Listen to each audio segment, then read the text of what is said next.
শুরু করছি ঝুমুর দ্বিতীয় পর্ব। ধর্মরি উঠে বসল চুমু। কি জোরে আওয়াজ হচ্ছে! পাশে মা নেন। এদিক ওদিক তাকিয়ে দেখে মা জানালাগুলো বন্ধ করার চেষ্টা করছেন। কাঁচের জানালা দিয়ে বাইরে তাকাতেই দেখে বেল গাছটা তার ডালপালা ভীষণভাবে নাড়িয়ে ডাকছে যেন তাকে। খুব ভয় পেয়ে মাকে গিয়ে জড়িয়ে ধরল। মা বললেন, ভয় কি, ঝড় উঠেছে, খানিক বাদে সব ঠান্ডা হয়ে যাবে। মায়ের গা ঘেঁষে শুয়ে ওই ভীষণ আওয়াজ শুনতে শুনতে একসময় ঘুমিয়ে পড়ল ঝুমু। শান্ত এলোমেলো সকাল, চারিদিকে যেন যুদ্ধের পরের চিহ্ন।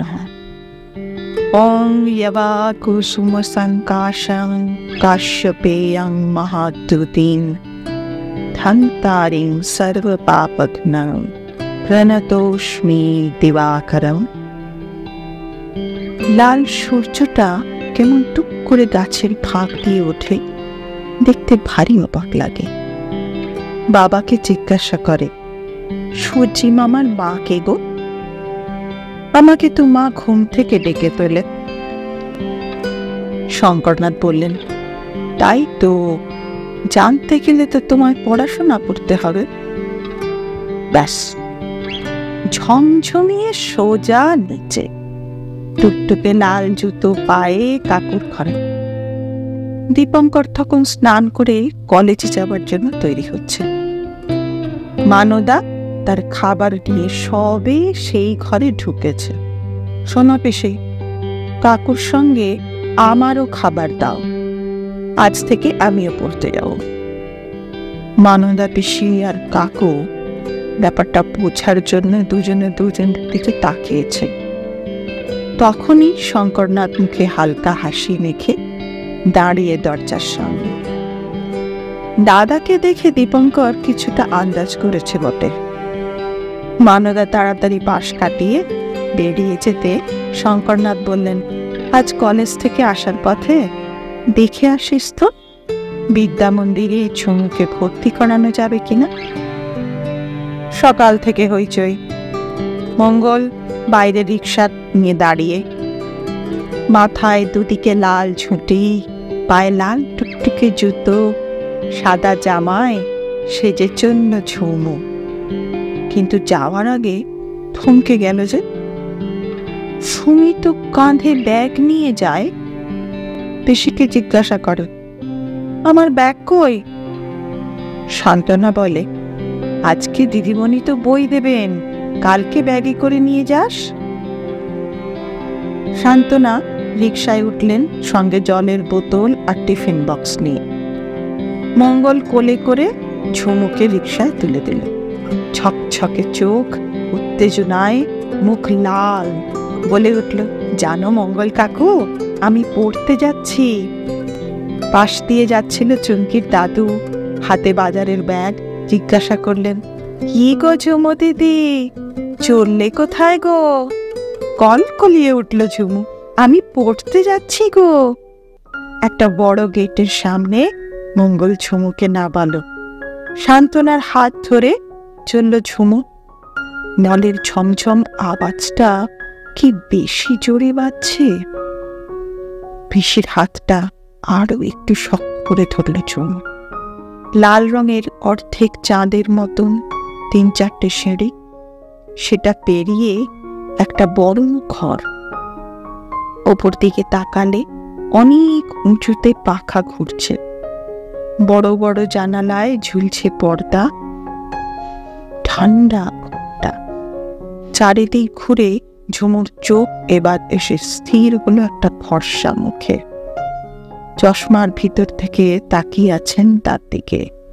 কপালে বড় লাল টিপ, লাল পাড়, সাদা শাড়ি। কেমন যেন কাছের লোক বলে মনে হচ্ছে। ঝুমু বলেই বসল, তুমি সকালবেলায় তুলসী তলা নম করো? ভারতী দেবী হেসে তাকে কাছে টেনে নিয়ে বললেন, হ্যাঁ গো, আমি আগে নম করে নিয়ে তারপর কাজ শুরু করি। ঝুমুর তখন চোখ গেছে টেবিলে রাখা গ্লোবের দিকে। সেই দৃষ্টি অনুসরণ করে ভারতী দেবী ওই গ্লোবটি কাছে টেনে নিলেন। অবাক হয়ে দেখতে দেখতে হাত লেগে গ্লোবটি ঘুরে যেতে হাত সরিয়ে নিয়ে পুষ্পভরা চোখে ভারতী দেবীর দিকে তাকিয়ে সে বলে, কাকুর বলটার মতন দেখতে। তিনি বললেন, কাকুর বলটাকে বলে ফুটবল, এটাও বল, এটার নাম পৃথিবী। ঝুমু শুনে বলে, তুমি এটা নিয়ে কি করো? তিনি বললেন, তুমি কি জানো কেন সকাল হয় আর কেন রাত হয়? ঝুমুর থমকে যায়। এমন কথা তো সে ভাবে। মাথা নাড়ে সে, ফিরে বলে, তুমি জানো? ভারতী তিনি বললেন, তুমি জানতে চাও? ততক্ষণে তার হাতে গ্লোবটা মাথায় ঘুরছে। কতক্ষণে সেটা নিয়ে সে কাকুর কাছে গিয়ে বলবে, এটা থেকে জানা যায় কেন দিন আর রাত হয়। সঙ্গে সঙ্গে রাজি। পাশের ঘর থেকে একজন এসে জিজ্ঞাসা করে, ওর নাম কি লিখব?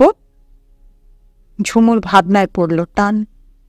পিসির উপস্থিতি এতক্ষণ মনেই ছিল না।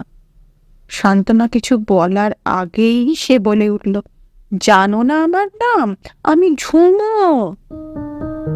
মানদা, ঝুমুর দুধটা গরম করিস, স্কুল থেকে ফেরার সময় হলো, আনন্দময়ী বললেন। ঝুমু এখন বড়, কাঁধে ব্যাগ বেশ ভারী। স্কুল থেকে ফিরতেও বিকেল হয়ে যায়। এখন আর ঝমঝম আওয়াজ হয় না, কিন্তু নামটি রয়ে গেছে ঝুমু। নিঃশব্দে এলো রান্নাঘরে একসঙ্গে। আস্তে আস্তে দুধের বাটিটা নিয়ে চলে এলো বাইরের বারান্দায়। আশেপাশে দেখলেও কেউ নেই। খুব যত্নে ব্যাগ খুলে বের করলো এক সাদা আর মেটে রঙের ছাচ্ছা ছোট্ট কুকুরছানা। সে বেচারি ব্যাগ থেকে বেরিয়ে করতে লাগে। মানদা, বাইরের দরজাটা বন্ধ করতে ভুলেছিস আবার? বলতে বলতে আনন্দময়ী বেরিয়ে এসে দেখেন ঝুমু তার দুধের বাটির সামনে একটি ছোট্ট কুকুরছানা। ঝুমু কিন্তু কিন্তু ভাব নিয়ে বলে, ঠামা জানো, এর মা নেই, খুব খিদে পেয়েছিল তার, তাই তো নিয়ে আসলাম। আনন্দময়ী বললেন, ওরে, অতটা দুধ ও খেতে পারবে না, আমি ওর জন্য আলাদা বাটি দিচ্ছি, দাঁড়া। ঝুমুর মুখে এক ঝলক আনন্দ খেলে গেল। কেউ কেউ কেউ ঘুম ভেঙে গেল সবার। আচ্ছা, মুশকিল তো। কাকু বলে ওঠে, ওর কি আবার খিদে পেয়েছে? এই তো খেলো। দাদু গম্ভীর ভাবে বলে ওঠেন, কুকুর ছানাটা তো ভয়ও পেতে পারে, মা ছাড়া কি পারে থাকতে? ওইটুকু তো প্রাণ। ঝুমু আস্তে আস্তে মায়ের কাছে গিয়ে বলে, ওকে পাশে নিয়ে শোবো মা।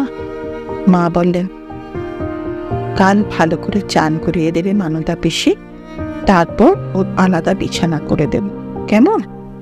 মানদা ভাড়ার ঘরে বস্তা আছে, তাড়াতাড়ি একটা এনে দে দেখি। ও মনে হয় আগেরটা ভিজিয়ে ফেলেছে। মানদা বস্তা এনে পেতে দিতে দেখা গেল কিছুক্ষণ বাদে তার কান্নাটা থামল। সবাই নিশ্চিন্ত।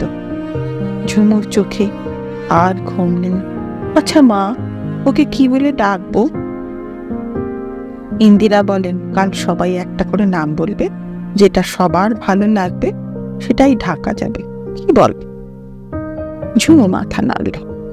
নানা নাম ভাবতে ভাবতে ঝুমু কখন ঘুমিয়ে পড়ল।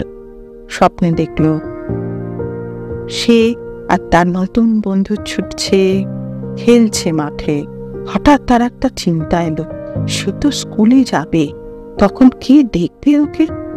মা ঠাম্মা তো সারাদিন ব্যস্ত, কাকু আর পিসিও যায় কলেজে, দাদু তো সারাদিন বই খাতা নিয়ে লেখালেখি করেন, বাবা তার তো সকালবেলা ছাড়া দেখা পাওয়া মুশকিল, মানদা পিসিও সারাদিন ব্যস্ত, পাশের বাড়ির চুমকিকে বলবে একবার এইসব ভাবতে ভাবতে আবার ঘুমিয়ে পড়ল। আমের আচারটা কি ভালো রে ঝুমু। নিস্তব্ধ দুপুর। টুসি, চুমকি, আলু আর ঝুমু হাতে কালো নুন নিয়ে পেয়ারা গাছের ডালে বসে। ওখান থেকে চোখে পড়েছে কলতলার চালে আমের আচার শুকোচ্ছে। ঝুমু মন দিয়ে পেয়ারায় কামড় দিচ্ছে। ঠাম্মা বানিয়েছেন। সেদিন ঝড় হলো না, অনেক আম পড়েছিল তো, তাই। এখনো তৈরি হয়নি যে, হলে তোদের ভাগতে। হঠাৎ ভুলু ডাকতে ডাকতে ওদের কাছে এলো। ঝুমু তাকিয়ে দেখে ভুলু ওর দিকে তাকিয়ে যেন কিছু বলার চেষ্টা করছে। ও তাড়াতাড়ি নেমে ভুলুর কাছে যেতে ভুলু দৌড়ে একবার দাদুর ঘরে যায় আর তারপর ঝুমুর কাছে আসে। ঝুমু ছুটে যায় দাদুর ঘরে, দেখে দাদু কেমন করে যেন শুয়ে আছেন। কি মনে করে আবার ছুটে এসে বলে, চুমকি, তোর দাদুকে একবার ডাকবি রে, দাদু যেন কেমন করছে। এই বলে আস্তে আস্তে দাদুর পাশে গিয়ে দাঁড়ায়। এর মধ্যেও চুমকির দাদু এসে গেছেন, পিছনে ডাক্তার কাকু। ডাক্তার কাকু ভালো করে পরীক্ষা করে বললেন, তেমন কিছু বুঝছি না, বলে এইদিক ওদিক তাকিয়ে জিজ্ঞাসা করলেন, বাড়িতে আর কেউ নেই? ঝুমে ভয় ভয় বলে, আমার মা গেছেন পুজো বাড়ি। ডাক্তার কাকু একটু খাবার জল আনতে বললেন, একটা বড়ি দিয়ে বললেন, তুমি পারবে দাদুকে খাওয়াতে? ঝুমু শান্তভাবে তাকিয়ে থেকে বলে, পারবো। বড় যত্ন করে খাওয়ালো সে। কিছুক্ষণ পরে অঘোরনাথ চোখ মেলে চাইলেন। সামনেই দেখলেন ঝুমু তার দিকে তাকিয়ে আছে। চোখ ঘোরাতেই দেখলেন তার ছোটবেলার বন্ধু শিবু পাশে দাঁড়িয়ে। কি হলো ব্যাপারটা বোঝার আগেই ভুলু ডেকে উঠল আনন্দের ডাক। এতক্ষণে সবার নজরে পড়ল যে ভুলুও ওখানে ছিল। ঝুমু ছুটে গিয়ে ওকে কোলে নিয়ে বলে, স্মার্ট বয়। ডাক্তারবাবু বললেন, মনে হয় পেটে গ্যাস হয়ে গিয়েছিল, তবু সাবধানে থাকবেন দুদিন, আবার এমন হলে একবার পরীক্ষা করিয়ে নেবেন। মানদা পিসি চা নিয়ে এসেছে, তার সঙ্গে সঙ্গে ঠাম্মা আর মা। রাত্রে গোল টেবিল বৈঠকে ঠিক হলো যে ভুলুর এবার একটা প্রাইজ পাওয়া উচিত। কি বুঝলো কে জানে, সে সামনের 2 পা দিয়ে উঠে দাঁড়িয়ে একটু নেচে নিল। আজকে এইটুকুনি থাক, আবার একদিন পরে অন্য পর্বে যাওয়া যাবে।